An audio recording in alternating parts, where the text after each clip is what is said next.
Hello all, Lauren-Jane here. Today in this video we're going to be going through my day and talking about toxic productivity. I know many of you relate to this, so we're going to be defining it, we're going to be looking at the key characteristics, and we're going to be seeing how I am trying to recover from being toxically productive. Now, many of us are hard workers, and what we need to do to begin with is to define what is the difference between just being a hard worker, being amazingly productive, and the difference between toxic productivity. Toxic productivity is an obsessive and unhealthy approach to work and achievement, where people feel compelled to be constantly busy and productive, and this is at the expense of their own well-being. And this can lead to things like burnout and stress and a diminished quality of life because you are prioritizing work and productivity over things like relationships and self-care. The hallmarks of this are going to be things like being constantly busy. You're kind of a person who can't take time off at home, you're always doing something. You're going to be overworking, so you're consistently working for long hours, even when it's not necessary. That's the key point. And you're often going to, this is often going to bring you to the point of mental exhaustion, which is where I am. You're going to be a perfectionist, so you're going to set unrealistically high standards for yourself, and you're going to feel guilty and dissatisfied if you don't meet those unrealistic standards. You're going to neglect your self-care, and you might have a really pronounced and profound fear of failure. I think it goes without saying that if you continue down this path, you're just going to end up completely burned out and mentally and physically exhausted with absolutely no creative inspiration at all. And that's where I am. And I am burned out. And in terms of my surgical career, for those of you who have followed me for a while, I have not got the mental energy at the moment to make a video about what's going on with my surgical career. We will get to that in time, but today we're going to be talking about how I'm trying to combat this constant need to be productive and, to value my self-work in my output. I am more than just my output, and if you feel like I do, that's what I want you to say. I'm more than my output.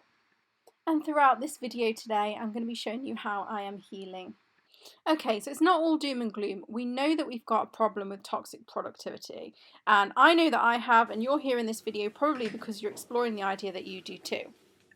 So step one, what we need to do is establish that we've got a problem with toxic productivity, and that allows us to go forward and set boundaries and create a healthier mindset. Brilliant. So we know we've got a problem, and I cannot believe that I've included this clip here of me, but here we go. The next thing that we need to do is prioritize self-care. So this is what I want you to think about. We often think about self-care as a luxury and things are more important like our grades and our homework, but you cannot separate the one from the other. Having great self-care, things like including an exercise routine, is imperative to your productivity. It allows your productivity to be healthy rather than toxic because you're going to work out all of that anxiety that you've got. Now, the exercise, the wellness I'm watching this back. The exercise industry is $1 billion industry. There's loads of things that you can buy on the internet to try and help you be fitter. But this is me dancing in my living room to YouTube. You don't need to spend a lot of money. You don't need to have a lot of time. I managed to do an hour's workout. Just put what you want on YouTube and just work out all of your tension and then go back to your study and go back to your work. Self-care, of course, goes beyond exercise. Think about things like making sure you see friends and family. This is not an afterthought. This is imperative to your A stars. And when I say things like self-care, people think I'm saying, oh, you have to go to the spa every week. That's not what I'm saying at all. This is going for a coffee with a friend. This is taking the time to blow dry your hair.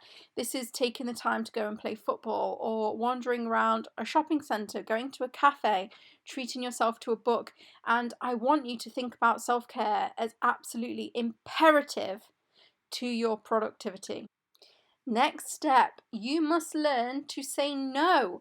So what I want you to do is to make some goals. Think about what your priority is. Where do you want to be and what do you want to achieve?